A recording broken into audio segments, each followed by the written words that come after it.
In 45 years, we never had one trend that was called a wild card. And this year we have the wild card. And the Trump card keeps playing the wild card. Some people say, we predict the future. I said, nobody can predict the future. There are too many wild cards, whether they're made by humans or by nature. And we're trend forecasters. We look at the current events forming future trends, and we make connections between different fields. One of our sayings is that opportunity misses those who view the world through the eyes of their profession. So you take the economics, the people in the economic world, they know all about it. But what's going on geopolitically, socioeconomic? Well, we don't care about that, We only care about it when it hits the news. So going back to where it's going, it's a guessing game right now. And hey, when I get into office, I'm going to put 25% tariffs on Canada and Mexico, all right? I'm in office now. I'm going to wait till February 1st. Okay, February 1st, we'll have it. February 3rd?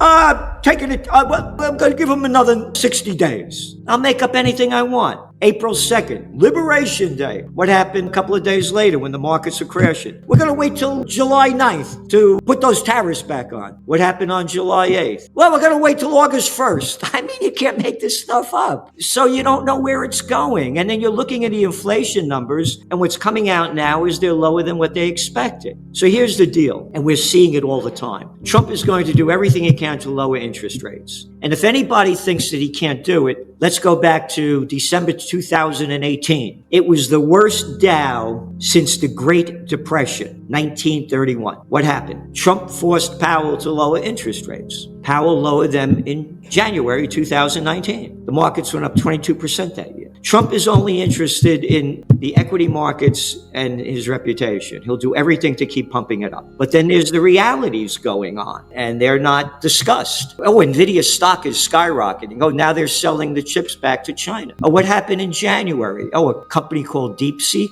that nobody ever heard of. Oh, we don't need $100 million to make this AI. We could do it $6 million. And we don't need those big chips. And now DeepSeek is the most used AI in the world. So we're looking at trends again. Trends are born, they grow, they mature, reach old age, and die. Where are the market's going? There's going to be a dot-com bust. And the reason being is that trend, the AI trend, was only born 3 years ago, 2022. It's still an infant. You don't invest all your money in the first development. And that's what happened back in 1999. We said there would be a dot-com bust by the second quarter of 2000. The internet revolution was just born several years earlier, and people were investing in all these new things that made no sense. Look at the numbers. Housing. Cost of a house has gone up over 50% since they launched the COVID war in 2020. Once upon a time, first-time home buyers, 40%. Now it's down to 28%. Rents are going up. They can't afford to buy a house. But going back to the dot-com bust, they've overinvested in it. China is going to lead the world in AI. Again, we're political atheists. It's not what you like, what you want, what you wish for. It's what is. You just look at things the way they are. Going back to putting the trends together. Before Bill Clinton brought China into the World Trade Organization, which they officially came in 2 weeks after 9/11, in 2000, 10% of Chinese 18-year-olds went to college. Today, almost 70%. Young people are all high-tech AI addicted. So what we're saying is there's going to be a dot-com bust. The markets are overvalued. Look what's going on now. The banks and the hedge funds, you saw with BlackRock numbers that just came out. They're not doing what they thought they were going to do. And it's going to come down. It's artificially propped up. There's no relationship to Wall Street to Main Street. It does not exist. Another thing that no one's talking about. Remember when the COVID was going on? Don't come to work, stay home. Your office vacancy rate in the 10 largest cities in America is around 20%. Before COVID, it was around 11%. There's going to be defaults on loans in office buildings. The leases are now coming up. That was 5 years ago. And they can't pay the loans. Let's go back to 2023. 3 banks went bust. Signature, Silicon Valley, and First Republic. Look what happened to the markets. Poof, markets go down, gold goes way up. Take a look at Germany, the 3rd largest economy in the world. They've been in recession for 2 years, going on to their 3rd. Oh, now they're borrowing $1 trillion to build up their military and the infrastructure, all right? It's one country after another. It was artificially propped up with trillions of dollars to fight the COVID war. I thought everything everything would crash when they locked down everything. I didn't know that they pump in trillions of dollars, bring interest rates down to zero. I mean, you can't make this stuff up. I thought things would crash again in 2012. I took out the domain name, the Panic of '08 in 2007. I called the 1987 stock market crash. I was totally wrong in 2012. They didn't teach me about a thing called quantitative easing in economics 101 at graduate school. They're going to make up anything they can to prop this up.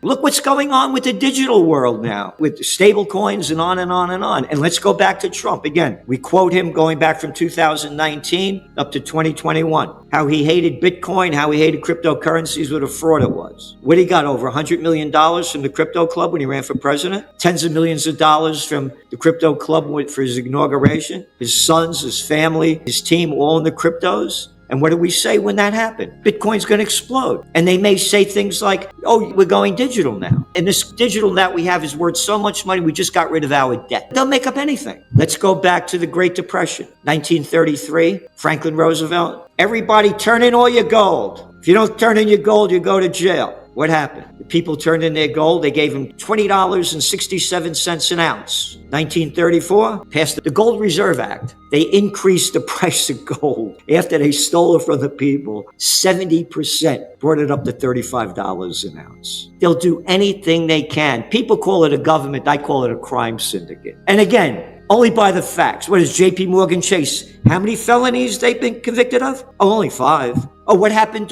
when the Panic of '08? Oh, the Federal Reserve only dumped in $29 trillion to bail out the banksters that caused the crash with their derivatives. And hey, you don't have a job? You're deep in debt? Don't worry about it. We got a subprime mortgage. Sign over here. Oh, that's not my number, by the way. That's from the Levy Institute at Bard College. It's a crime syndicate.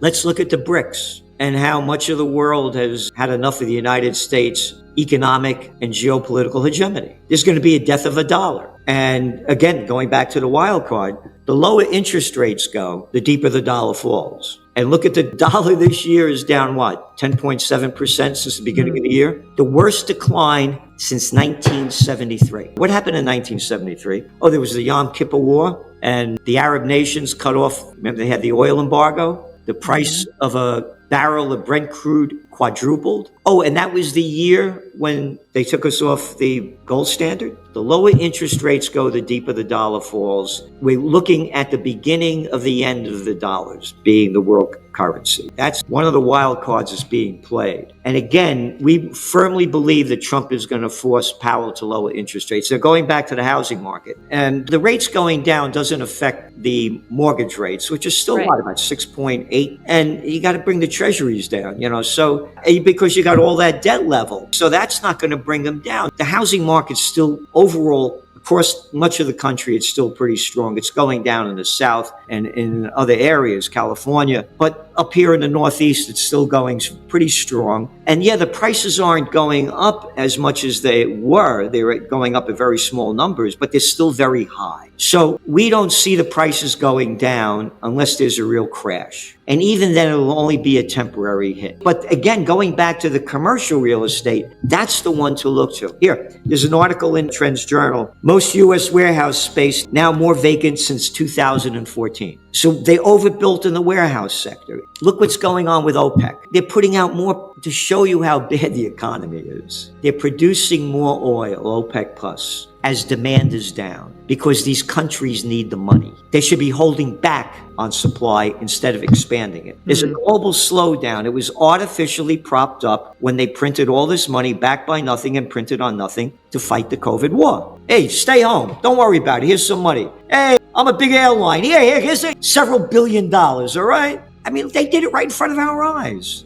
We used to say that the 20th century was the American century, but the 21st century would be the Chinese century. You know why? Because the business of America is war, and the business of China is business. That changed. Go back to January 2020. China launches the COVID war on their Chinese Lunar New Year, the year of the rat. They locked down the country for 3 years with zero COVID policy. Again, you have to put the trends together. And I mentioned before they got into the World Trade Organization, you look at China's GDP, it was like this. They get into the World Trade Organization, skyrockets, and the companies from the West went over there and started manufacturing and gave them all the manufacturing and high-tech and heavy industry they never had. With every boom, there's a bust. 30% of China's GDP was real estate related from the boom. They made a bad situation worse by locking down the place. So now China's economy isn't doing what it was going to do. And so I'm trying to say is that it's global and they're doing everything they can. Again, we put the numbers out. Here, spotlight, China's up and down. China's factory prices fall again as trade war drags on, one after another. But also, their exports are going back up again a little bit. You know why? Because they're going into all the other countries. And now we just look what's happened with Trump. He's going to put, 100% tariffs on Russia for the people that buy the stuff from Russia, the oil. He's putting on a 50% tariff on Brazil. Oh, that's going to bring up the coffee prices, beef prices, orange juice. Again, it's wild, and you don't know where it's going to go. Actually, I believe in the tariffs. I'm up here in Kingston, New York. This is the third Dutch settlement, more pre-Revolutionary War stone buildings than anywhere else. Shirt factories used to be here. There was a middle class. Again, you only look at the facts. Look what happened when Bill Clinton brought China into the NAFTA. Look at all the jobs that left. Hey, go down to Mexico. You're going to get cheap labor down there. You make a lot more money. And he gets paid off. He gets $300,000 an hour from Goldman Sachs to BS, on and on and on. They're multi-millionaires, little clown boy from Arkansas. And now look at the dough they have. Again, the money that they get for doing what they've done. Brought China into the World Trade Organization. China's was crap. Look at China now. Oh, the world leader in electric cars? When all the Western companies went over there and gave them all the high-tech and heavy industry they never had before? Yeah, I believe in the tariffs. You want a job at Walmart? No, maybe you get a job at Target. I think I'll work at Home Depot. Oh, remember? I think we're old enough to remember when there were things called hardware stores, stationery stores, drug stores. Now they're all chains. No, the bigs have taken over everything. But one of my lines is, when all else fails, they take you to war. You take the Israel war. People forget there were 39 weeks of protests going on before Hamas attacked because Netanyahu's Judicial Reform Act, which basically said, we're doing away with the courts, the politicians will be in charge, so we don't have to go to court. Not my language, the language of Isaac Herzog, the president of Israel, going back then. We're in a civil war. Hamas attacks, boop, all forgotten. Only the facts. Google it up. July 26th, 1941, Franklin Roosevelt seizes all Japanese assets in America. You know why? Those dirty Japanese invaded French Indochina. Wait a minute. What are the French doing? French Indochina? You mean Laos, Cambodia, Vietnam? Oh yeah, they're stealing their rubber, their tin, rape, pillaging. The United States, the Dutch, and the English cut off 3/4 of Japanese trade and 88% of their imported oil. Can't understand why they bombed Pearl Harbor several months later. Again, when all else fails, they take you to war. That was the Great Depression. What happened when little George E. Bush was president? Oh, remember the dot-com bust? Oh, the NASDAQ was down, only 80%? And what happened? 9/11. Boop, all forgotten. So again, when all else fails, they take you to war. Again, we only write the facts. France, one country after another. Germany, I mentioned, they're all building up their military. And that's our greatest concern.